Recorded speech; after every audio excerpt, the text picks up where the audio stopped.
Okay students हैं। तो आज हम पढ़ने जा रहे हैं भारत की जलवायु। भारत की जलवायु में हमने ये सेकंड लेक्चर है भारत की जलवायु का। कल कल से हमने ये टॉपिक शुरू किया था भारत की जलवायु का, तो एक लेक्चर कल हो चुका है, आज ये दूसरा लेक्चर है।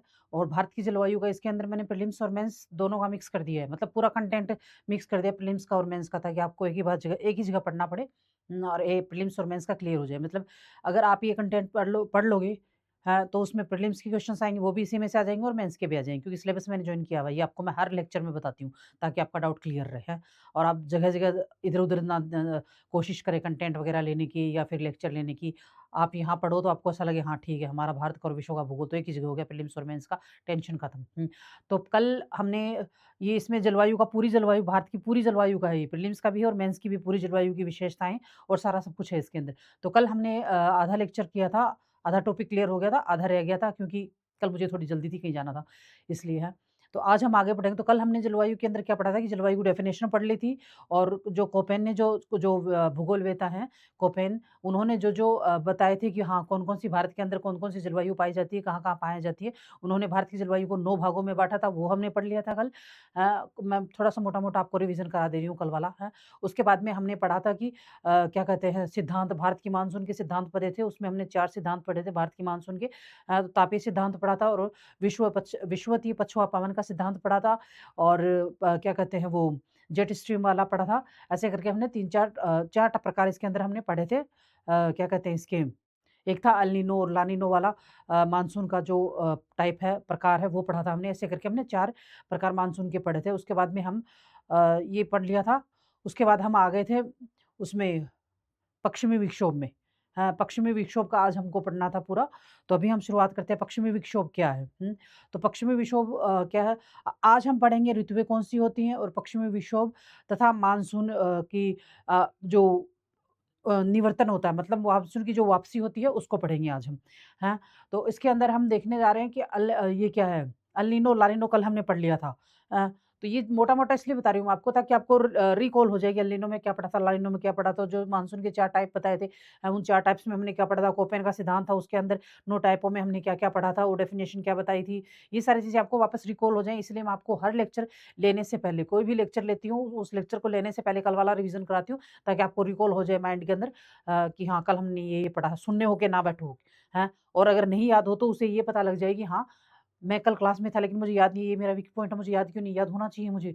तो वो फिर खुद पर फ़ोकस करे कि ये मेरा वीक पॉइंट है, कि मुझे कल वाला आज याद नहीं है, तो मुझे याद करना चाहिए। तो अपनी कमज़ोरियों को पकड़ के आगे बढ़े, क्योंकि इंसान जब अपनी कमज़ोरियों को पकड़ लेता है ना, वो इंसान उस दिन जीत जाता है, क्योंकि उसे अपना वीक पॉइंट पता लग जाता है, तो लाइफ़ में आगे बढ़ना शुरू कर देता है, तो वो उस दिन जीत जाता है। ओके, नेक्स्ट हम पढ़ते हैं पश्चिमी विक्षोभ। पश्चिमी विक्षोभ क्या है? भूमध्य सागर जो है अ, पश्चिमी विक्षोभ, हाँ, भूमध्य सागर की जो हवाएँ हैं, वहाँ से उठ के आती है कैस्पियन सागर से, और वो जो लेके आती हैं वो बरसता है इसके अंदर, ये अफ़गानिस्तान, पाकिस्तान और हिंदुस्तान के अंदर बरसता है। ये जो सर्दी के अंदर हवाएँ आती हैं, सर्दी के अंदर जो बारिश आती है, जिसे हम माउट बोलते हैं, वो इसी की वजह से आती हैं। तो वो हम इसके अंदर पढ़ेंगे हम। तो अभी शुरुआत करते हैं, उसके बाद में पढ़ेंगे ऋतुएँ कौन कितनी प्रकार की होती हैं। साउथ की ऋतुएँ अलग होती हैं, नॉर्थ की ऋतुएँ अलग होती हैं। और और तो ये चीज़ें हम इसके अंदर पढ़ेंगे। अब शुरुआत, ये मानसून का है, ये मानसून का, जब मैं मानसून पढ़ाऊँगी तब आपको वापस दिखा दूँगी। कोपेन, ये कोपेन का है, tropically rain forest and tropically savanna, semi arid arid humid montane arid. ये कल हमने पढ़ा था, लेकिन मैं आपको दोबारा रिवीजन इसलिए करा रही हूँ ताकि आपको रिकॉल हो जाए। मेरा मतलब मेरा मकसद सिर्फ ये है, चाहे मैं आपको क्लास में एक बात 10 बार बोलूँ, लेकिन मेरा मकसद ये रहता है कि बच्चे के दिमाग में वो चीज़ घुस जानी चाहिए, है। उसके वो चीज़ समझ में आ जानी चाहिए, उसके दिमाग में वो चीज़ चली जानी चाहिए, किसी भी तरीके से चली जाए। चाहे मैं क्लास में एक बात को 10 बार भी बोलूँ, ताकि बार-बार सुन के भी उसके दिमाग में वो चीज़ घुस जाए। तो मेरा इंटेंशन सिर्फ़ ये रहता है कि साम, दाम, दंड, भेद कुछ भी करूँ, बच्चे के दिमाग में ये चीज़ डाल दूँ। तो ये हमने कल पढ़ा था, तो इसके अंदर जो ग्रीन कलर के tropical rain forest, green colour वाले, ये रेन सवाना एरिड, अच्छा ये वो है south south west monsoon arid coverage map, और ये एनुअल एवरेज रेनफॉल, बारिश कहाँ-कहाँ होती है, ये इधर है। Rotating monsoon and winter rainfall distribution, winter, सर्दियों का जो रेनफॉल आता है वो, और ये annual south west monsoon arrival. Okay, तो हम कल यहाँ थे पश्चिमी विक्षोभ मानसून। तो सामान्य भारत में मानसून का समय जून से सितंबर तक होता है। आपको पता है कि जो गर्मियों में आती है उसका जून से सितंबर तक का मानसून का समय रहता है। इस समय उत्तर-पश्चिम भारत एवं पाकिस्तान में निम्न वायु दाब का क्षेत्र बना रहता है। उस समय उत्तर-पश्चिम और भारत और पाकिस्तान में निम्न वायु दाब का क्षेत्र बना रहता है। उष्णकटिबंधीय अभीषण क्षेत्र उत्तर की ओर खिसकता है। आईटीसी-जेड जो है जो उत्तर की तरफ खिसकता है। अ, खिसकता हुआ शिवालिक पर्वत के पार चला जाता है, शिवालिक पर्वत के आगे चला जाता है वो खिसकता हुआ। इसके कारण भारतीय उपमहाद्वीप के ऊपर सिंधु गंगा मैदान के एक लंबवत निम्न दाबीय मेखला का निर्माण होता है। यानी सिंधु नदी जो उसके ऊपर एक निम्न दाबीय मेखला का निर्माण होता है जब ये आईटीसी-जेड तिब्बत पार कर मतलब हिमालय पार करके तिब्बत में चला जाता है तब। तो उसकी जो जगह होती है वो ले लेता है निम्न दाब जो मैदानी इलाके है गंगा का वहाँ पे है।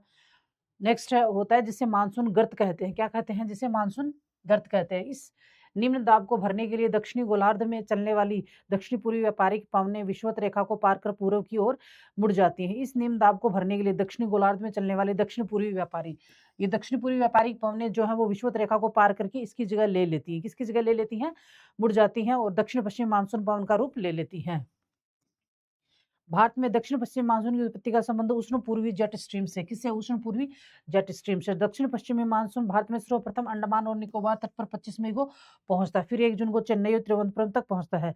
अंडमान निकोबार में 25 मई को पहुंचता है और 1 जून को चेन्नई तथा तिरुवनंतपुरम में पहुंच जाता है। 5 से 10 जून के बीच कोलकाता और मुंबई तक को छूता है और 10 से लेकर 15 जून तक बीच पटना, अहमदाबाद, नागपुर पर पहुंचता है। 15 जून के बाद लखनऊ, दिल्ली, जयपुर जैसे शहर में पहुंचता है। 15 जून के बाद जो है वो दिल्ली, लखनऊ और जयपुर जैसे शहरों में पहुँचता है। शुरुआत कहाँ से होती है? 25 मई से शुरुआत होती है, अपने मानसून की आने की शुरुआत मतलब क्योंकि अंडमान निकोबार अपने भारत का ही हिस्सा है, तो भारत के अंदर 25 मई से शुरुआत हो जाती है। प्रायद्वीपीय भारत में दस्तक देने के बाद दक्षिण-पश्चिम मानसून की 2 शाखाओं में बढ़ता है। प्रायद्वीपीय भारत के अंदर जब मानसून आए तो 2 शाखाओं में बढ़ता है। 2 शाखा कौन-सी है? एक पश्चिम बंगाल की शाखा है, एक अरब सागर की शाखा है। हैं, तो ये देखिए अरब सागरीय शाखा और पश्चिम बंगाल की शाखा। ये देखिए इधर 1 जून को यहाँ आता है, 5 जून को 1 जून को यहाँ आता है। तिरुवनंतपुरम में 1 जून को यहाँ से यहाँ पे जा 5 जून को ये है, 10 जून को ये यहाँ से होते हुए इधर और ये इधर से 1 जून को ये यहाँ से होते हुए इधर आता है। 25 मई को ये अंडमान निकोबार में है और 5 जून को ये इधर। मतलब ये वाली जो 5 जून वाली ये है ना ये यहाँ से होते हुए इधर आ जाती है ऐसे घूम के वापस, है और ये जो 10 जून वाली है यही है। ये इधर से होके ये पवनें यहाँ आ जाती हैं और ये 1 जून वाली पवनें जो हैं वो यहाँ से होते हुए इधर होते हुए इधर चली जाती हैं। फिर ये 15 जून को इधर से होती हुई ये पवनें इधर आती हैं। 1 जुलाई वाली पवनें इधर जाके इधर जाती हैं। फिर 15 को इधर आती हैं ये पवनें, हैं। 15 जुलाई तक यानी 25 जुलाई से लेके 15 जुलाई तक पूरे भारत में मानसून आ चुका होता है। 25 मई से लेके 15 जुलाई तक पूरे भारत के अंदर मानसून आ चुका होता है।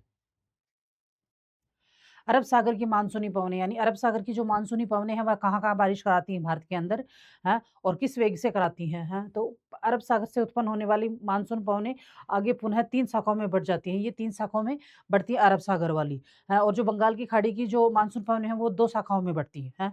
तो इसकी एक शाखा को पश्चिमी घाट रोकते हैं। ये पवनें पश्चिम घाट की ढलानों पर 900 से लेके 1200 मीटर की ऊँचाई तक चढ़ती हैं। पश्चिमी घाट जो है इनको रोक लेते हैं और 900 से लेके 1200 मीटर तक यहाँ ऊपर चढ़ती हैं और ये यहीं बारिश करवा देती हैं, हैं।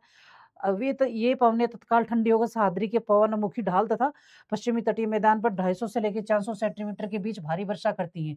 पश्चिमी घाट को पार करने के बाद ये पवनें नीचे उतरती हैं और गर्म होने लगती हैं। इससे इन पवनों की आर्द्रता में कमी आ जाती है।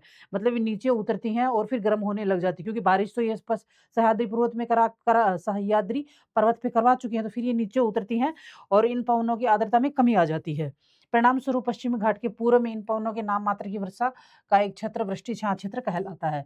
मतलब वृष्टि से ये फिर सह्याद्री पर्वत से नीचे पूर्व पर्वत के पूर्व में आने के बाद ये बारिश नहीं करवाती है जिसकी वजह से ये वृष्टिचार क्षेत्र कहलाता है, जो तमिलनाडु में है जो या अब ये जो वृष्टिचार क्षेत्र आपको नहीं यहाँ पड़ा है, इसमें बारिश कौन करवाएगा? इसमें जब वो मावठ वाली बारिश आएगी ना सर्दियों के अंदर, उस वक़्त यहाँ बारिश होगी फिर। इसको हम वहाँ फिर दोबारा कनेक्ट करेंगे, हैं। अभी यहाँ इसको पढ़ लिया, इसको मैं वहाँ फिर जब पढ़ाऊँगी मावठ वाला पढ़ाऊँगी मतलब सर्दियों वाली जो बारिश होती है, उसमें पढ़ाऊँगी उसको फिर यहाँ कनेक्ट करूँगी। नेक्स्ट अरब सागर के उठने वाली मानसून की दूसरी शाखा जो दूसरी शाखा अरब सागर से जो उठती है वो कहाँ जाती है? मुंबई से उत्तर में नर्मदा और तापी नदियों के घाटियों से होकर, घाटियों से नर्मदा और तापी नदियों की जो घाटियाँ हैं, उनसे होकर के वो जाती है। घाटियों से होकर मध्य भारत में दूर तक वर्षा कराती है। छोटा नागपुर पठार में इन शाखाओं से 15 सेंटीमीटर वर्षा होती है। यहाँ गंगा के मैदान में प्रवेश कर जाती हैं और बंगाल की खाड़ी से आने वाली मानसून की शाखा से मिल जाती है। यानी बंगाल की खाड़ी से जो एक मानसून की शाखा आती है, उससे जाके फिर आगे उससे मिल जाती है। ये नागपुर के पठार के ऊपर बारिश करती है। कितनी करती है? 15 सेंटीमीटर तक की वर्षा करती है। इस मानसून की तीसरी शाखा सौराष्ट्र, प्रायद्वीप और कच्छ से पंजाब और हरियाणा में भी एक बंगाल की खाड़ी से आने वाली मानसून शाखा से मिल जाती है।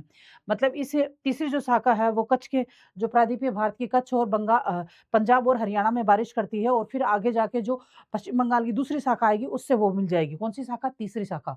किसकी? जो अरब सागर की तीसरी शाखा है वो मिलती है वहाँ पे जाके। ये दोनों शाखाएँ एक दूसरे के सहारे प्रबल होकर पश्चिम हिमालय, विशेष रूप से धर्मशाला में वर्षा करती है। फिर ये दोनों शाखाएँ एक हो जाएँगी। एक होने के बाद वो ताकत 2 चीज़ें जब एक होती हैं तो वो ताकतवर हो जाती हैं।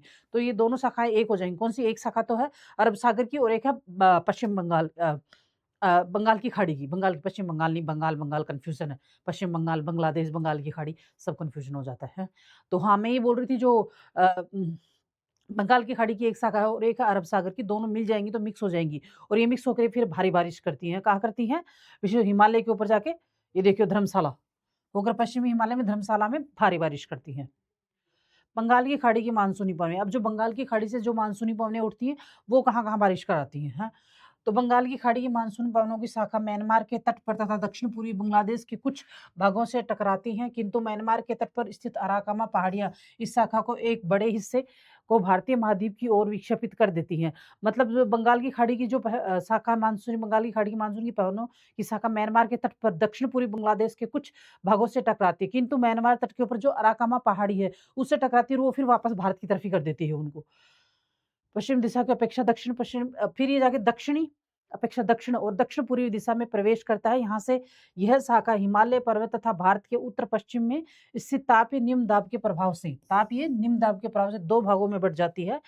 इसकी एक शाखा गंगा के मैदान के साथ साथ पश्चिम की ओर बहती है और पंजाब के मैदान तक पहुँचती है। यानी ये 2 शाखाओं में बँट जाती है। फिर इसकी एक शाखा जो है वो पहुँचती है गंगा के मैदान के अंदर और जाके पंजाब तक बारिश करती है फिर। दूसरी शाखा उत्तर और उत्तर-पूर्व में ब्रह्मपुत्र घाटी में बढ़ती है। दूसरी जो होती है वो ब्रह्मपुत्र घाटी की ओर बढ़ती हुई यानी ये विपक्ष में हो जाती है ऐसे। एक इधर चलती है और एक इधर चलती है। हाँ, यह शाखा वहाँ विस्तृत क्षेत्रों में वर्षा करती है। इसकी एक उपशाखा मेघालय में गारो शिखर पर स्थित मौसिनराम में वर्षा करती है, जो विश्व की सर्वाधिक औसत वार्षिक वर्षा वाला प्राप्त स्थान है। भारत के अंदर सबसे ज़्यादा बारिश जो है असम की जो मौसिनराम स्थान है, वहाँ पे होती है। मैं जो वर्बली बोल रही हूँ ना, वो अगर आपको मतलब किसी भी तरीके से समझने में समस्या है ना, वर्बली बोल रही हूँ उससे समझने में समस्या है तो कंटेंट पढ़ के समझ में आ जाएगा।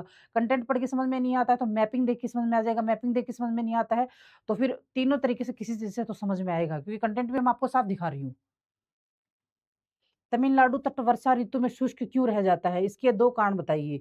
ये तमिलनाडु तट वही मैंने अभी बताया ना आपको थोड़ी देर पहले कि जो पहली शाखा उठती है अरब सागर की, वो सह्याद्री पे बारिश कर देती है और फिर वो ऊपर चढ़ के वापस नीचे उतरती है, तब तक उसकी नमी खत्म हो जाती है और वो फिर सूखा रह जाता है। थोड़ा बहुत बारिश कर पाती है वो सह्याद्री की पूर्व की साइड में जहाँ तमिलनाडु जिसे कोरोमंडल तट कहते हैं, वो इसलिए नहीं कर पाती है। तो ये एक वजह है। तमिलनाडु तट बंगाल की खाड़ी की मानसूनी पवनों के समांतर रहता है। तमिलनाडु तट जो बंगाल की खाड़ी से जो है ना, उनके तो मानसून समानांतर तर रहता है। समानांतर का मतलब इधर है कि जैसे ये तो है ये है इधर क्या कहते हैं तमिलनाडु और ये यहाँ से निकल जाए ऐसे करके ऐसे। बंगाल की खाड़ी की इस वजह से जो पवनें हैं बंगाल की खाड़ी की उससे तो इस वजह से नहीं आता, वो समांतर सीधी होके निकल जाती हैं और आगे निकल जाती हैं, इसलिए नहीं होता है। और वो जो अरब सागर से उठती है उसका मैंने आपको बताया कि सह्याद्री पर्वत पे बरस जाती है, जितना बरसना होता है, फिर वो आगे पहुँचती है तब तक उसकी नमी खत्म हो जाती है। और दक्षिण-पश्चिम मानसून की अरब सागर शाखा के वृष्टि क्षेत्र में स्थित है। दक्षिण-पश्चिम मानसून की अरब सागर शाखा के वृष्टि क्षेत्र में स्थित है। मानसून की वर्षा की विशेषताएँ, मानसून की जो वर्षा होती है उसकी विशेषताएँ क्या हैं? मतलब कैसी होती है वो? कैसी तो क्या है नॉर्मल सी विशेषताओं तो आप वैसे भी लिख दोगे। मतलब मैं यहाँ पढ़ा रही हूँ तो भी ठीक है और अगर नहीं भी जो बच्चा नहीं भी पढ़ा होगा ना कि जिसने कभी पढ़ी ही नहीं होगी, वो भी मानसून की वर्षा की विशेषता तो कुछ ना कुछ लिख ही आएगा। क्यों? क्योंकि वो प्रैक्टिकल ग्राउंड में देख रहे होते हैं, जो बारिश आती है मानसून की वो उसको। इसलिए द दक्षिण-पश्चिमी मानसून से प्राप्त होने वाली वर्षा मौसमी है, जो जून से सितंबर के दौरान होती है। मानसूनी वर्षा मुख्य रूप से उच्चावच अथवा भू आकृति द्वारा नियंत्रित होती है। अ, उदाहरण के तौर पर पश्चिमी घाट की पवनानुमुखी ढाल 225 सेंटीमीटर से अधिक वर्षा करती है और इसी उत्तर पूर्वी राज्य में होने वाली भारी वर्षा के लिए भी वहां की पहाड़ियां और पूर्वी हिमालय उत्तरदायी हैं। समुद्र से बढ़ती दूरी के साथ मानसूनी वर्षा में घटने की प्रवृत्ति पाई जाती है। दक्षिणी पश्चिमी मानसून अवधि में कोलकाता में 119 सेंटीमीटर, पटना में 105 सेंटीमीटर, प्रयागराज में 76 सेंटीमीटर और दिल्ली में 56 सेंटीमीटर वर्षा होती है। समुद्र से बढ़ती दूरी पर मतलब जैसे-जैसे वो समुद्र से आगे जाती-जाती है, बारिश कम होती जाती है। हाँ, और कौन-कौन से स्टेट में कितनी होती है? 119 सेंटीमीटर होती है कोलकाता में, पटना में 105 सेंटीमीटर, प्रयागराज में 76 सेंटीमीटर और 56 सेंटीमीटर वर्षा होती है। किसी एक समय में मानसूनी वर्षा कुछ दिनों तक लगातार होती है तथा इसके बीच में कुछ सूखे अंतराल भी आते हैं। मतलब एक समय में लगातार बारिश होगी, फिर 1 हफ्ता या 15 दिन का अंतराल भी बीच में आ सकता है, जिसे हम विच्छेद कहते हैं, जिन्हें विभंग विच्छेद कहता है। वर्षा के इन विच्छेदनों का संबंध उन चक्रवाती अवदाबों से है जो बंगाल की खाड़ी के शीर्ष पर बनते हैं। बंगाल की जो खाड़ी है ना, इसके अंदर सबसे ज़्यादा अवदाब आते हैं, हैं? अवदाब होते हैं और जो उसके शीर्ष पे बनते हैं। इस वजह से यहाँ पे ये जो मानसून ब्रस्ट बोलते हैं इसे, मानसून ब्रस्ट भी बोलते हैं। विच्छेद आता है, ये आता है और मुख्य भूमि में प्रवेश कर जाते हैं। इन अवदाबों के बार-बारता है ये। बार-बारता और गहनता के अतिरिक्त इनके द्वारा अपनाए गए मार्ग भी वर्षा के स्थानिक वितरण को निर्धारित करते हैं। मतलब ये बार-बार आते हैं, इसकी वजह से वर्षा डिस्टर्ब होती है। दूसरी स्थानीय ये जो मार्ग अपनाते हैं ना, उस मार्ग की वजह से भी डिस्टर्ब हो जाती है। जिस मार्ग से आते हैं वहाँ बारिश डिस्टर्ब हो जाती है और नहीं मतलब वो हो जाता है।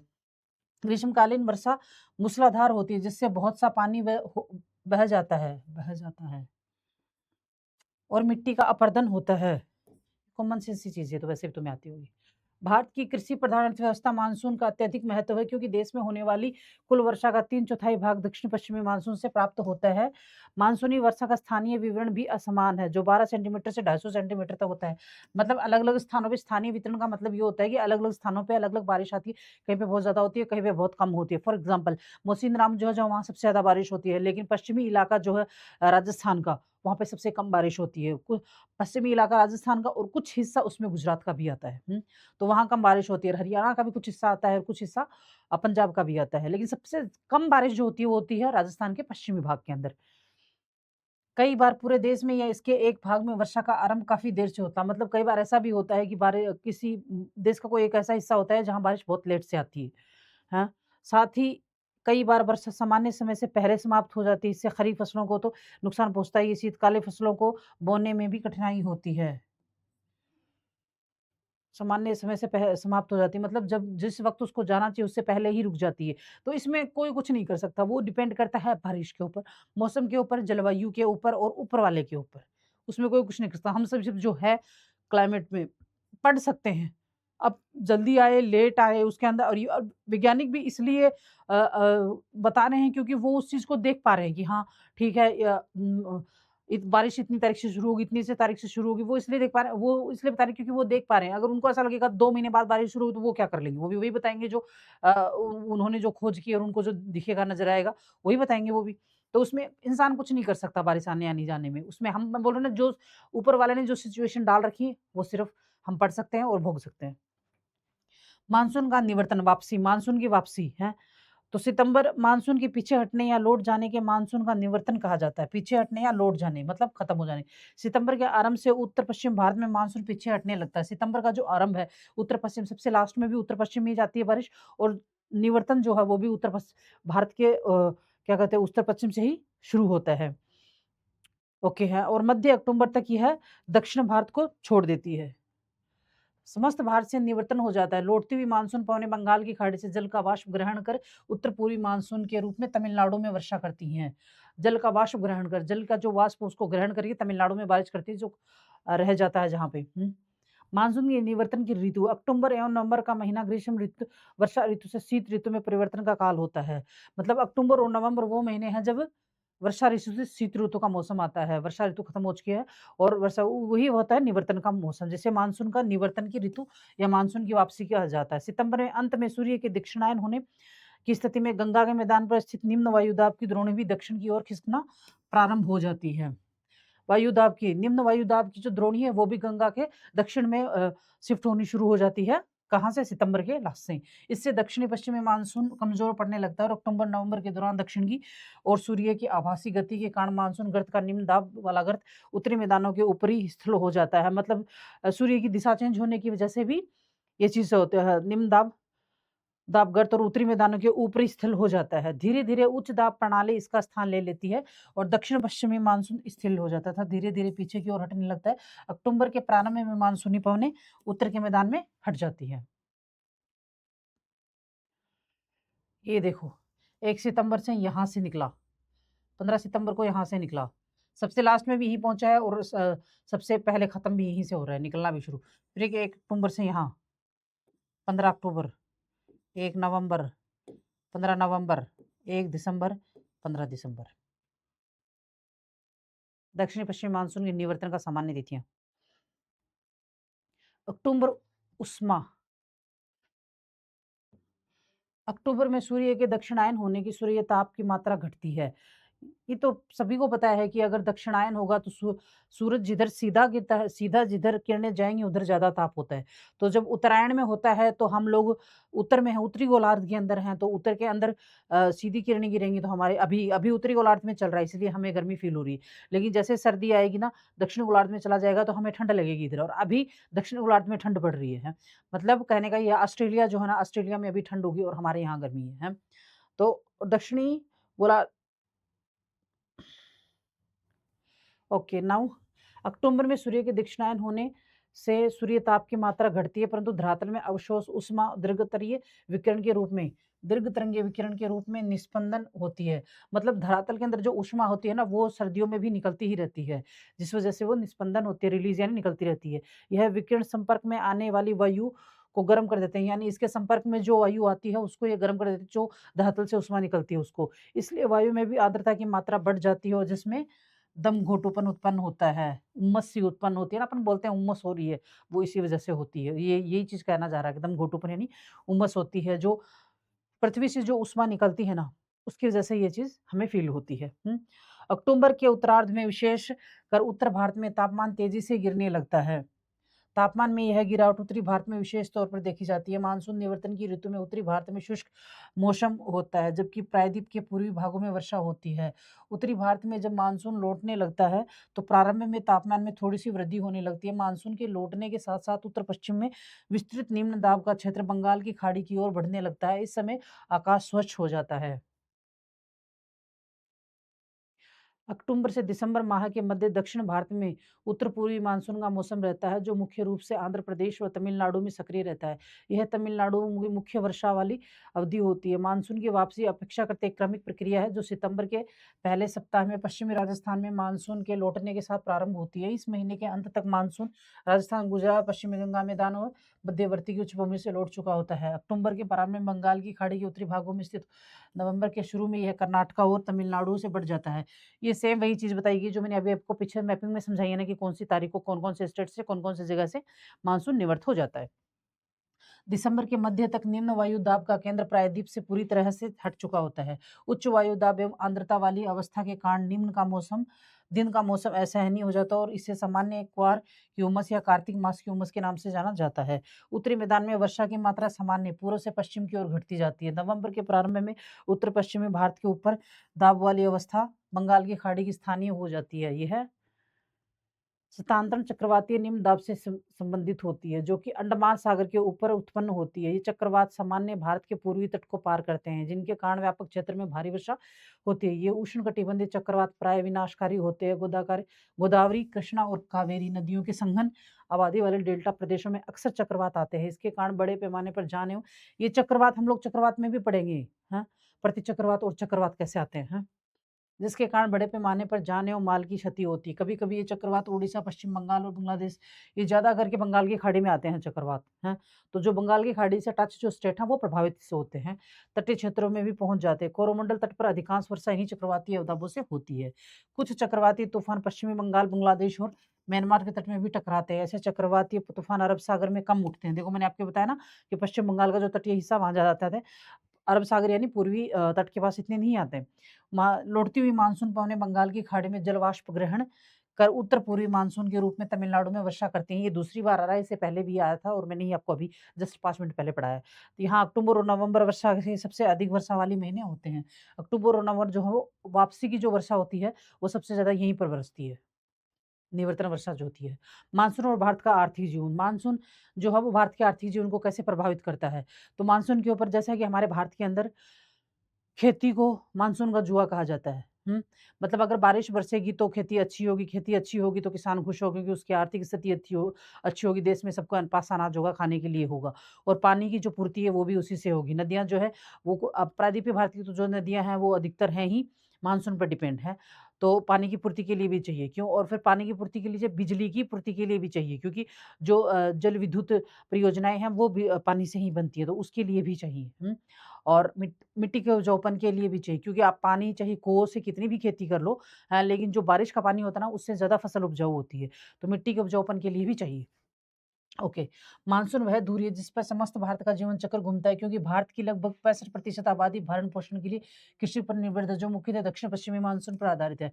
मानसूनी जलवायु की क्षेत्रीय विभिन्नता अनेक प्रकार की फसलों को उगाने में सहायक है। मतलब मानसून की जलवायु की क्षेत्रीय विभिन्नता मतलब अलग-अलग जगह पे अलग-अलग बारिश आती है, कहीं पे ज़्यादा आती है, कहीं पे कम आती है, तो वहाँ पे जो फसलें हैं वो इसी हिसाब से उगाई जाती हैं। जहाँ ज़्यादा पानी वाली फसलें होती हैं, जहाँ ज़्यादा बारिश आती है वहाँ ज़्यादा पानी वाली फसलें उगाई जाती हैं और जहाँ कम बारिश होती है वहाँ कम जिस फसल को कम पानी चाहिए वो उगाई जाती है। वर्षा को परिवर्तनीय देश के कुछ भागों में सूखा और बाढ़ का कारण बनती है। मतलब अगर बारिश ज़्यादा आ जाती है तो समस्या बाढ़ आ जाती है, बारिश नहीं आती है तो सूखा पड़ जाए तो समस्या है। वैसे देखा जाए तो अति जो होती है वो हर चीज़ की बुरी होती है। अगर बाढ़ आएगी तो भी समस्या, सूखा पड़ेगा तो भी समस्या तो बैलेंस होना चाहिए हर चीज़ का। लेकिन अब इसमें हम बैलेंस नहीं कर सकते, इसमें सिर्फ़ ऊपर वाला बैलेंस कर सकता है, हम सिर्फ़ झेल सकते हैं। नहीं बारिश आई तो बैठे-बैठे देखो, बारिश आ गई तो बाढ़ आ गई तो वैसे परेशान हो, इसमें हम कुछ नहीं कर सकते। हाँ?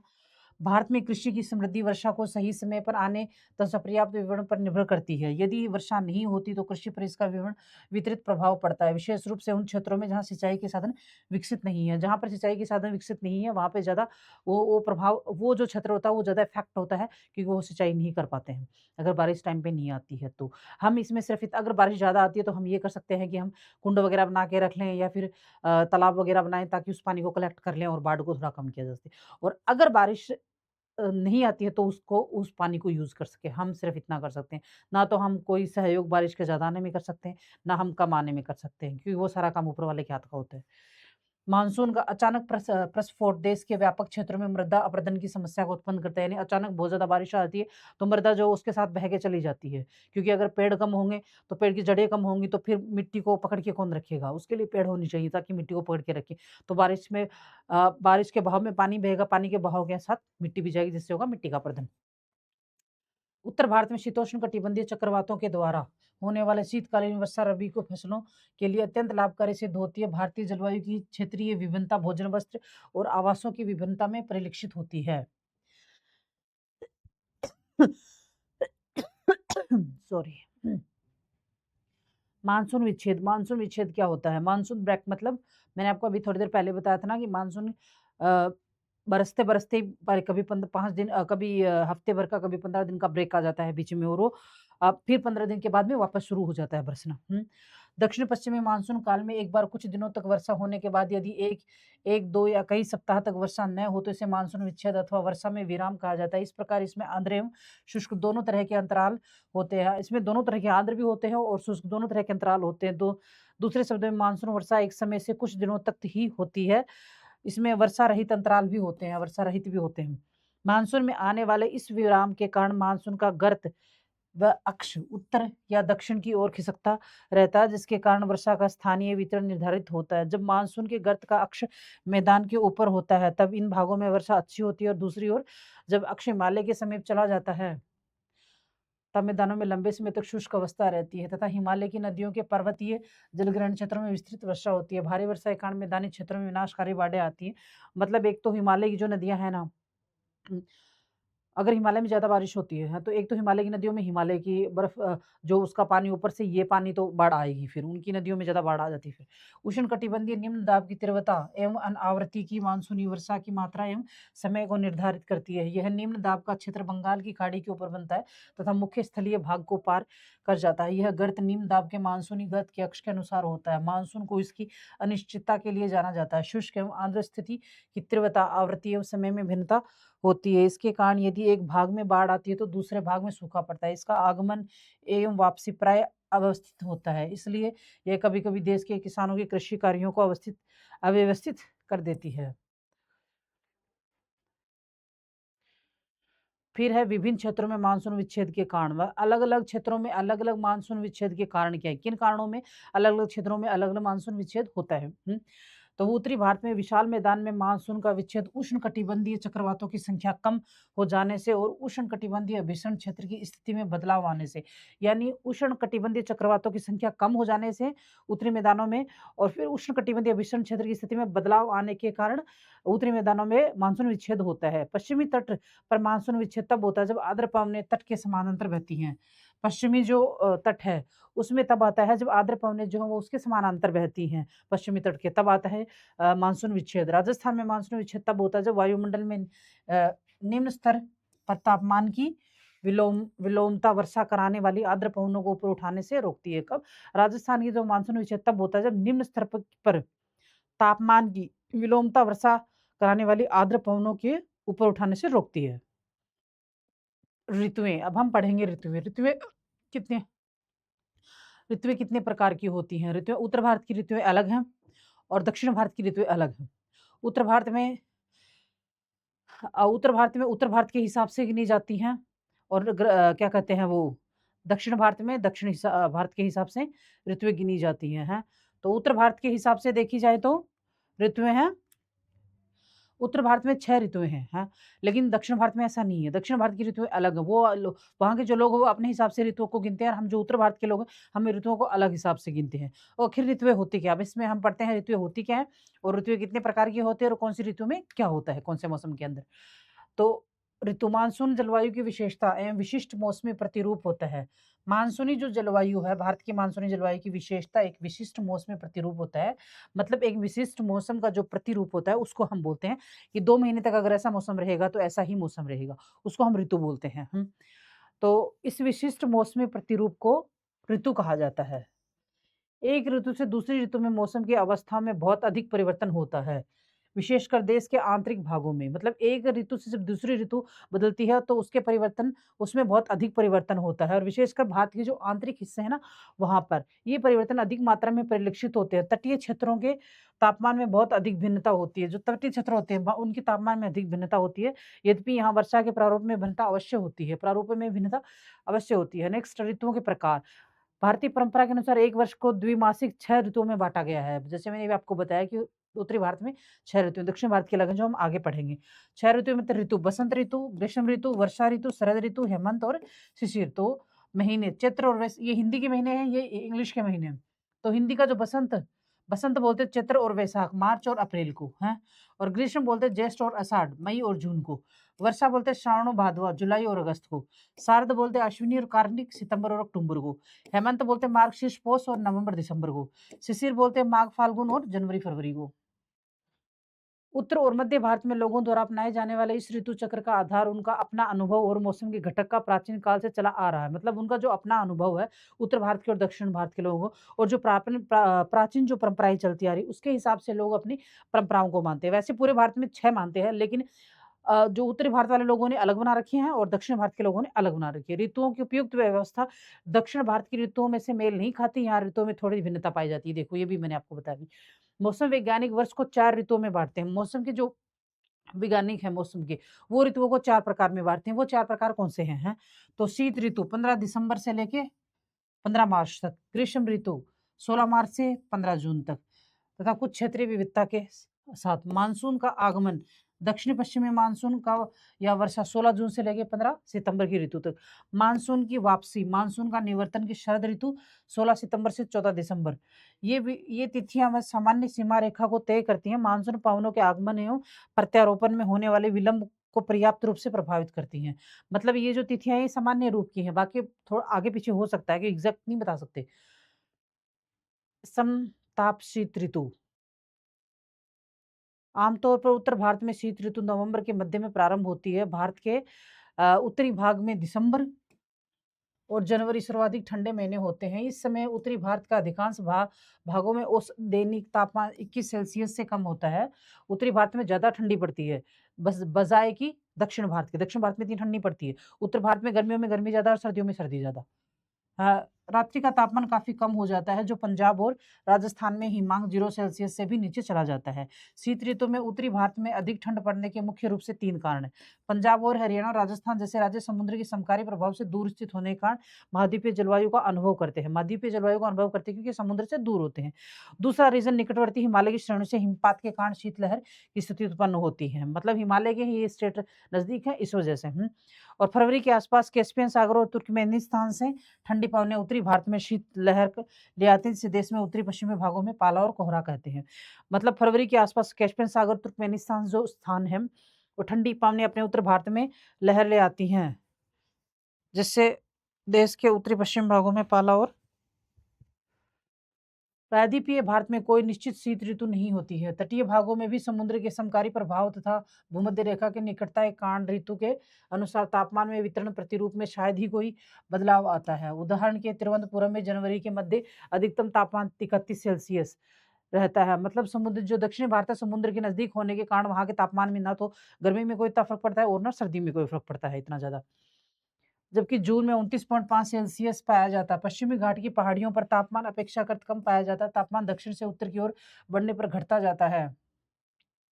पूर्वी तट पर चेन्नई का औसत तापमान 24 सेंटीग्रेड से 25 सेंटीग्रेड के बीच होता है, जबकि उत्तरी मैदान में यह 10 सेंटीग्रेड से 15 सेंटीग्रेड के बीच होता है। इस ऋतु को दिन गर्म और रातें ठंडी होती है। सामान्य इस मौसम में असमान साफ तापमान और आर्द्रता स्थिरता परिवर्तित होती हैं। वायु दाब और पवनें। अब ये वायु दाब क्या होता है और पवनें क्या होती हैं?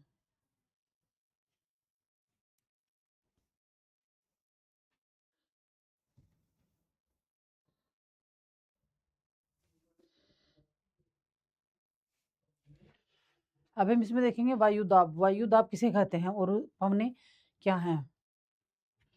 शीत ऋतु में भारत का मौसम मध्य एवं पश्चिम एशिया में वायु दाब के वितरण से प्रभावित होता है। इस समय हिमालय के उत्तर में तिब्बत पर उच्च वायु दाब केंद्र स्थापित हो जाता है। उस उच्च वायु दाब केंद्र के दक्षिण में भारतीय उपमहाद्वीप की ओर निम्न स्तर पर धरातल के साथ साथ पवनों का प्रवाह हो जाता है। इस ऋतु में मौसम की विशेषता उत्तरी मैदान में एक क्षीण एवं उच्च वायुदाब का विकास होना है।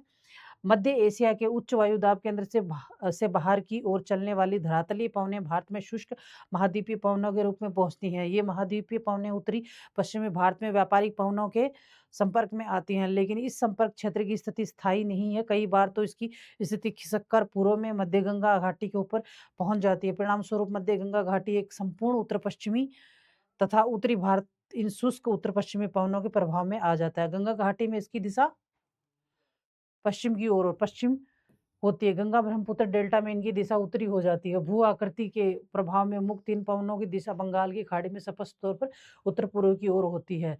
दिसंबर के अंत तक 22 दिसंबर सूर्य दक्षिण गोलार्ध में होकर रेखा पर सीधा चमकता है और इस ऋतु में मौसम की विशेषता उत्तरी उच्च वायु दाब विकसित होता है। दक्षिण भारत में वायु दाब उतना अधिक नहीं होता है। 1019 मिलीबार तथा 1013 मिलीबार की संभार रेखाएं उत्तरी पश्चिमी भारत तथा सुदूर दक्षिण से होकर गुजरती है। परिणाम स्वरूप उत्तर पश्चिमी उच्च दाब क्षेत्र के दक्षिण में हिंद महासागर पर स्थित निम्न वायु क्षेत्र की ओर पवनें चलना प्रारंभ कर देती हैं। शीत ऋतु में देश के उत्तर पूर्वी व्यापारिक पवनें प्रभावित होती हैं, जो स्थल से रहती है, इसलिए देश के अधिकतर भाग में शुष्क मौसम होता है। पवनों के कारण तमिलनाडु तट पर कुछ मात्राओं में वर्षा होती है, क्योंकि यहाँ ये पवनें समुद्र में स्थल की ओर बहती हैं।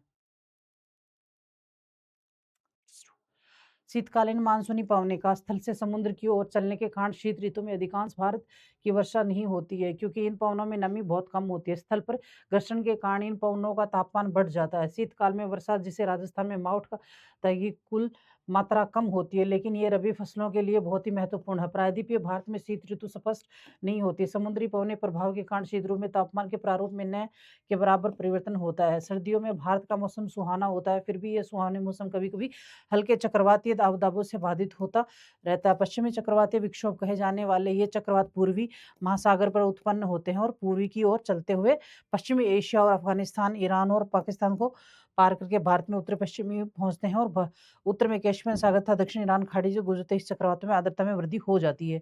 ये पश्चिमी विक्षोभ की बात हो रही है, जो भूमध्य सागर में बनता है ना, फिर कैस्पियन सागर क्रॉस करके, हाँ, और क्या कहते हैं, भारत में बारिश कराता है सर्दियों के अंदर जो मावठ होती है उसका, उसके बारे में समझाया जा रहा है। भारत में उत्तर-पश्चिम से क्षेत्र, राजस्थान, पंजाब में शीतकाल वर्षा पश्चिमी विक्षोभ के कारण होती है। पश्चिमी विक्षोभ पछुआ पवनों का ही एक भाग है जो जेट स्ट्रीम के सहारे यहाँ प्रभावित होते हैं। यानी ये है पश्चिमी विक्षोभ जो पछुआ पवनों का ही एक भाग है जो जेट स्ट्रीम के सहारे यहाँ बारिश करता है। उष्णकटिबंधीय चक्रवात मानसूनी मानसूनी महीनों के साथ-साथ अक्टूबर और नवंबर के महीनों में भी आते हैं। उष्णकटिबंधीय जो हैं वो मानसून में आने के साथ-साथ अक्टूबर और नवंबर में भी आते हैं, और सबसे ज़्यादा मैंने अभी आपको बताया कि आते हैं बंगाल की खाड़ी में। तो जो सबसे ज़्यादा प्रभावित होते हैं वो स्टेट जो बंगाल की खाड़ी के जो पूर्वी तट के वाले इलाके हैं, वो ज़्यादा पश्चिम बंगाल, उड़ीसा, बिहार वाले स्टेट जो ज़्यादा प्रभावित होते हैं। ये चक्रवात बंगाल की खाड़ी तथा हिंद महासागर में उत्पन्न होते हैं, जिसमें तेज़ गति की हवाएँ चलती हैं और भारी बारिश होती है। ये चक्रवात तमिलनाडु, आंध्र प्रदेश और तटीय भागों पर टकराते हैं। मूसलाधार वर्षा और पवनों की तीव्र गति अधिकतर चक्रवात अधिक विनाशकारी होते हैं। तेज़ आते हैं, ये इसलिए विनाशकारी होते हैं। गोदावरी, कृष्णा और नदियों के घने बसे डेल्टाई प्रदेशों की इन तूफानों से सर्वाधिक क्षति पहुँचती है, जो गोदावरी और कृष्ण डेल्टाई क्षेत्र हैं। सॉरी। तूफानों से जो कृष्णा और गोदावरी नदी की जो डेल्टाई क्षेत्र है वो सबसे ज़्यादा प्रभावित होते हैं। कोरोमंडल तट पर होने वाली अधिकांश वर्षा इन्हीं अवदाब और चक्रवातों से प्राप्त होती है। इस चक्रवाती तूफान अरब सागर में कम होते हैं। अरब सागर में तूफान कम है, और जो अवदाबों और चक्रवातों के कारण कोरोमंडल में सबसे ज़्यादा बारिश होती है। तापमान ग्रीष्म ऋतु। ग्रीष्म ऋतु के अंदर तापमान जो है वो वायुदाब होता नहीं। मार्च में सूर्य की कर्क रेखा की ओर आभासी बढ़ने के साथ ही उत्तर और भारत में तापमान बढ़ने लगता है। मतलब सूर्य जो है वो जैसे-जैसे उत्तर भारत की ओर आएगा या कर्क रेखा के ऊपर आएगा, वैसे-वैसे भारत के अंदर बढ़े क्या कहते हैं ये तापमान बढ़ेगा, क्योंकि सूर्य की किरणें सीधी पड़ेंगी, और सूर्य की किरणें सीधे पड़ेंगी तो वो डायरेक्ट तापमान पृथ्वी तक पहुँचता है। तो जब वो कर्क रेखा पर आता है सूर्य, तो कर्क रेखा पर से अपनी जो कर्क रेखा वो भारत के बीच से गुज़रती है, हैं? तो कर्क रेखा पर सीधी किरणें पड़ेंगी तो गर्मी का मौसम अभी वही चल रहा है, और जैसे ही दक्षिणायन होगा और मकर रेखा के ऊपर जाएगा तो जो वो दक्षिणी गोलार्ध है, दक्षिणी गोलार्ध के अंदर सीधी किरणें पड़ती हैं तो अपने यहाँ ठंड होती है और वहाँ गर्मी होती है। ये चीज़ इसमें बुक की लैंग्वेज में उसमें क्या कह जो लैंग्वेज हमें एग्ज़ाम में यूज़ करनी है वो लैंग्वेज यहाँ अगर समझा रखी है, और मैं जो समझा रही हूँ अपनी सिंपल लैंग्वेज जो अपनी आम बोलचाल की भाषा होती है उसमें समझा रही हूँ। तो यहाँ मार्च में सूर्य के कर्क रेखा की ओर आभासी बढ़ने के साथ ही उत्तरी भारत में तापमान बढ़ने लगता है। अप्रैल, मई, जून में उत्तरी भारत में स्पष्ट रूप से ग्रीष्म ऋतु होती है। भारत के अधिकांश भागों में तापमान 30 से 32 सेंटीग्रेड तक पाया जाता है। मार्च में दक्कन पठार पर दिन का अधिकतम तापमान 38 हो जाता है, जबकि अप्रैल में गुजरात और मध्य प्रदेश में यह तापमान 38 से 46 के बीच हो जाता है। मई में ताप की यह पेटी और अधिक उत्तर में खिसक जाती है, जिससे देश के उत्तर पश्चिमी भाग में 48 सेंटीग्रेड के आसपास तापमान का होना सामान्य बात है। मई के अंत में उत्तर पश्चिम में थार के रेगिस्तान से लेकर पूर्व की ओर दक्षिण पूर्वी में पटना तथा छोटा नागपुर पठार तक निम्न दाब का एक लंबवत क्षेत्र होता है। दक्षिण भारत में ग्रीष्म ऋतु मृदु होती है, क्योंकि समुद्र के समकारी प्रभाव के कारण यहाँ का तापमान लगभग स्थिर रहता है। ये बात मैंने आपको बताई थी ना कि दक्षिण भारत के अंदर समुद्र का किनारे होने के कारण यहाँ जहाँ तो सर्दी का ज़्यादा इतना असर पड़ता है ना गर्मी का इतना असर पड़ता है। तो दक्षिण में तापमान 26 से 32 सेंटीग्रेड के बीच रहता है। पश्चिमी घाट के कुछ क्षेत्रों में ऊंचाई के कारण तापमान 25 से कम हो जाता है। भारत में ग्रीष्मकालीन मानसून के प्रवाह की सामान्य दिशा दक्षिणी पश्चिम से उत्तर पूर्व की ओर जाती है। शीतकाल में इसकी दिशा उत्तर पूर्व से दक्षिण पश्चिम की ओर होती है। ग्रीष्म ऋतु में उच्च तापमान के कारण उच्च उत्तर पश्चिम भारत में निम्न दाब की हवाएं प्रवेश करती हैं। तटीय भागों में समताप रेखाएं तट के समांतर उत्तर दक्षिण दिशा में फैली हैं। जो प्रमाणित करती हैं कि तापमान उत्तरी भारत से दक्षिणी भारत की ओर न बढ़कर तटों से भीतर की ओर बढ़ता है। गर्मी के महीनों में औसत न्यूनतम दैनिक तापमान भी काफ़ी ऊँचा रहता है, जो 26 सेंटीग्रेड से नीचे तक पहुँच जाता है। राजस्थान के चूरू जिले के जून के महीने में किसी एक दिन का तापमान 50 अथवा इससे अधिक हो जाता है। राजस्थान के मरुस्थल में स्थित जैसलमेर व बीकानेर बहुत गर्म स्थान है। राजस्थान का जो मरुस्थलीय एरिया है वो ज़्यादा गर्म होता है गर्मियों के अंदर। सबसे ज़्यादा गर्मी पड़ती यहीं है, राजस्थान में ही पड़ती है। पूरे रा और ऑल ओवर इंडिया के अंदर सबसे ज़्यादा गर्मी राजस्थान के पश्चिमी हिस्से में ही पड़ती है। और देखा जाए तो फलोदी नाम की जो जगह है राजस्थान के अंदर, वहाँ सबसे ज़्यादा गर्मी पड़ती है। वायु दाब और पवनें। जुलाई के मध्य तक धरातल के निकट निम्न वायु दाब पेटी, जिसे अंत उष्ण कटिबंधीय विसरण क्षेत्र या ITCZ कहा जाता है, उत्तर की ओर खिसकता है। ये हम पहले भी पढ़ चुके हैं इसी टॉपिक में। खिसक कर हिमालय के लगभग समांतर 20 से 25 उत्तरी अक्षांश पर स्थित हो जाता है। इस समय तक पश्चिमी जेट प्रभाव भारतीय क्षेत्र से लौट चुका होता है। पश्चिमी जेट प्रभाव भारत से जा चुका होता है, ITCZ जो उत्तरी की ओर विस्थापित हो चुका होता है। ये चीज़ यहाँ बताई जा रही है। भारतीय मौसम वैज्ञानिकों ने पाया कि ITCZ के उत्तर की ओर खिसकने तथा पश्चिमी जेट प्रभाव के भारत के उत्तरी मैदान में लौटने के बीच एक अंतर संबंध है। ITCZ निम्न वायु दाब का क्षेत्र होने के कारण विभिन्न दिशाओं में पवनों को अपनी ओर आकर्षित करता है। यानी ये निम्न ITCZ जो निम्न वायु दाब का क्षेत्र है, तो जो विभिन्न पवनें होती है उनको अपनी तरफ आकर्षित करता है। भारत में दिसंबर माह से मानसून का प्रत्यावर्तन शुरू हो जाता है। मतलब ये जो दिसंबर माह से वापस निवर्तन शुरू होता है। इसका कारण सूर्य की दक्षिणायन होने से कारण ITCZ का, सूर्य जब दक्षिणायन होता है ITCZ जो है वो वापस दक्षिण की तरफ आना शुरू हो जाता है। इस क्रम में उत्तर पूर्व भारत से चलने वाले मानसूनी पवनें बंगाल की खाड़ी से आर्द्रता, उत्तर पूर्व भारत से चलने वाले मानसूनी पवनें बंगाल की खाड़ी से आर्द्रता ग्रहण कर तमिलनाडु विशेषकर चेन्नई में वर्षा करती हैं। उत्तर पूर्वी मानसून से तमिलनाडु की कुल वर्षा का 50 से 60% भाग प्राप्त होता है। यानी तमिलनाडु को 50 से 60% भाग जो है वो इसी से पर्याप्त होता है। ये जो मानसूनी पवनें कराती है तमिलनाडु में अभी। दक्षिणी गोलार्ध के उष्णकटिबंधीय सामुदायिक वायु सहती विषुवत वर्त को पार करके सामान्य दक्षिण पश्चिमी दिशा में कम दाब वाली पेटी की ओर अग्रसर होता है। दक्षिण पश्चिम की दिशा में होता है, पेटी की ओर अग्रसर होता है। ये सही आर्द्र वायुधारा दक्षिण पश्चिमी मानसून कहलाती है। क्या कहलाती है? दक्षिण पश्चिमी मानसून। वायु दाब एक पवनों एवं का उपयुक्त प्रतिरूप केवल क्षोभ मंडल के निम्न स्तर पर पाया जाता है। उष्णकटिबंधीय विसरण क्षेत्र की स्थिति पवनों के धरातलीय संचरण को आकर्षित करती है। पवनों की जो धरातलीय संचरण है उसको ITCZ आकर्षित करता है। ये चीज़ है, जिनकी दिशा पश्चिमी तट, पश्चिमी बंगाल के तट तथा बांग्लादेश के साथ दक्षिणी पश्चिम में होती है। उत्तरी बंगाल और बिहार में इन पवनों की दिशा पूर्व और दक्षिण पूर्वी होती है। दक्षिण पश्चिमी मानसून की ये धाराएं वास्तव में विस्थापित भूमध्य रेखीय पछुआ पवनें हैं। उत्तर पश्चिम में अतः उष्णकटिबंधीय भीषण क्षेत्र ITCZ के अंदर में दोपहर के बाद शुष्क तप्त हवाएं चलती हैं, जो कई बार आधी रात तक चलती रहती हैं। इन गर्म हवाओं को लू कहते हैं। गर्मियों में चलती हैं ये।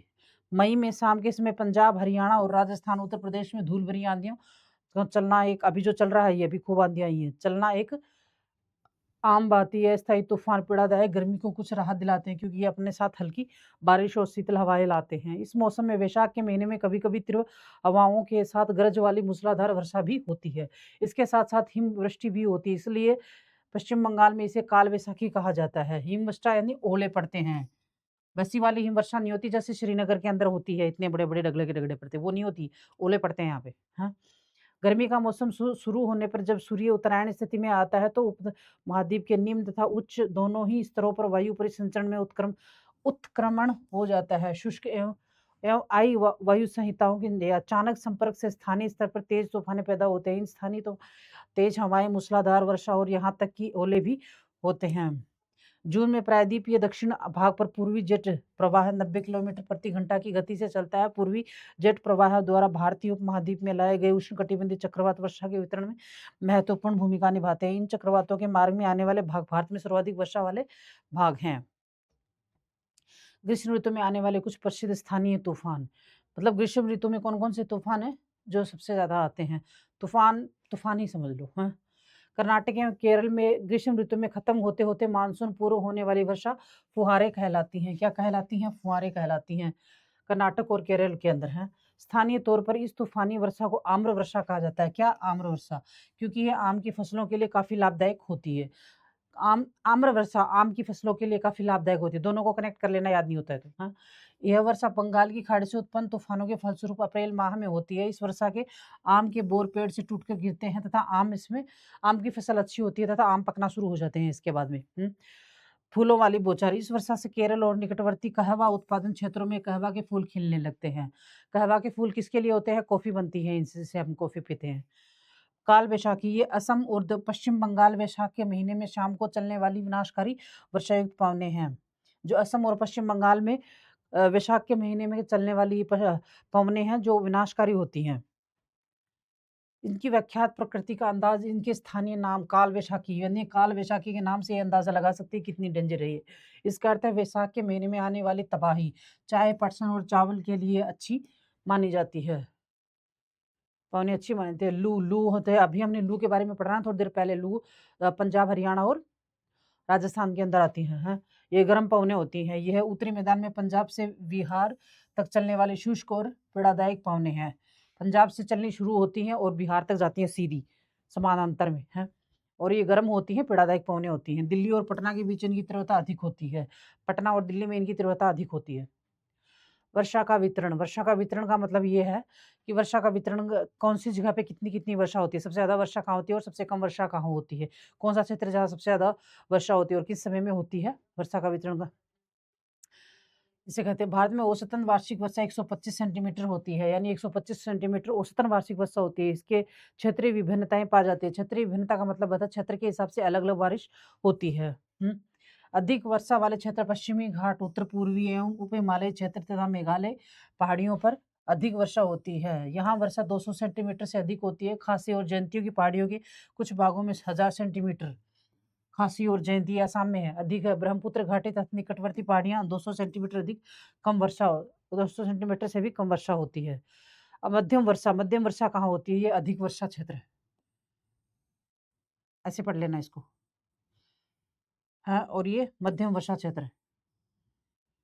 गुजरात के उप हिमालय के साथ लगा हुआ दक्षिणी भाग पूर्वी तमिलनाडु, उड़ीसा सहित उत्तर पूर्वी प्रायद्वीपीय झारखंड, बिहार, पूर्वी मध्य प्रदेश, गंगा का उत्तरी मैदान, कछार घाटी और मणिपुर में वर्षा 100 से 200 सेंटीमीटर के बीच होती है। ये मध्यम वर्षा वाला क्षेत्र है।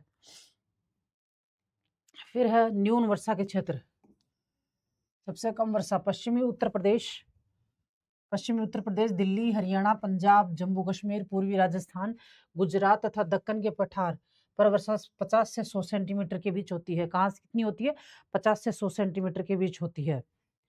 और अपर्याप्त वर्षा का मतलब जहाँ के लिए पर्याप्त भी नहीं है वर्षा के क्षेत्र प्रायद्वीपीय के कुछ भागों विशेष रूप से आंध्र प्रदेश, कर्नाटका और महाराष्ट्र। कौन से? आंध्र प्रदेश, कर्नाटका और महाराष्ट्र जो हैं और लद्दाख तथा पश्चिम राजस्थान के अधिकतर भागों में 50 सेंटीमीटर से कम वर्षा होती है। 50 सेंटीमीटर से भी कम वर्षा कहाँ होती है?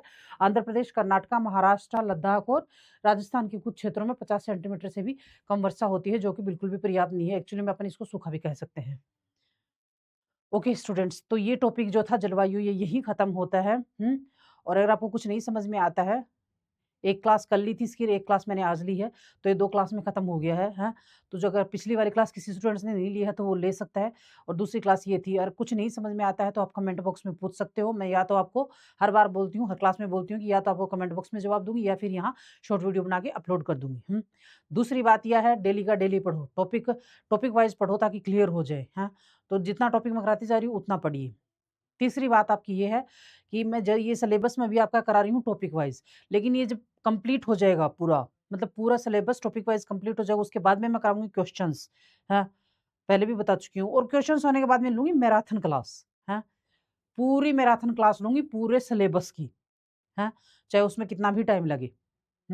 तो वो लूँगी, उसके जो मैराथन क्लास लूँगी उसमें ये कंटेंट नहीं दूँगी मैं आपको, जो ये अभी यहाँ करा रही हूँ ये, इतना डिस्क्राइब करके नहीं कराऊँगी, समझाऊँगी, पूरा समझा दूँगी, सारे टॉपिक समझा दूँगी, जैसे शुरू में समझाती हूँ ना मैपिंग के थ्रू, वैसे मैपिंग के थ्रू समझाऊँगी। ये जो लिखा हुआ कंटेंट दे रही हूँ, ये कंटेंट मैं आपको मैराथन क्लास में नहीं दूँगी, ये अभी टॉपिक वाइज़ करा रही हूँ इसलिए आपको लिखा हुआ कंटेंट दे रही हूँ।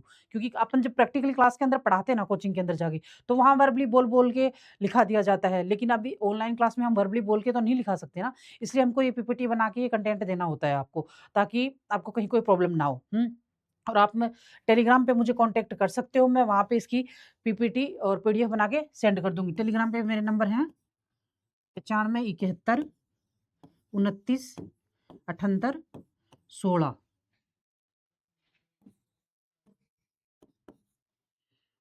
ये मेरे टेलीग्राम के ऊपर टेलीग्राम पे नंबर है, वहाँ पे आप कॉन्टैक्ट कर सकते हो, जहाँ मैं पीपीटी और पीडीएफ इनकी सेंड कर दूँगी कंटेंट की, जो आपको कोई परेशानी ना हो पढ़ने में। क्योंकि मैं जो मैराथन क्लास लूँगी लास्ट पूरा ये टॉपिक कंप्लीट होने के बाद और इनके क्वेश्चन सारे कंप्लीट होने के बाद, तो मैं उसमें ये कंटेंट नहीं दूँगी आपको। उस वक़्त मैं आपको मैराथन क्लास में सिर्फ़ और सिर्फ़ समझाऊँगी मैपिंग के थ्रू। हाँ? तो आज की क्लास यहीं खत्म करते हैं। Okay, thank you.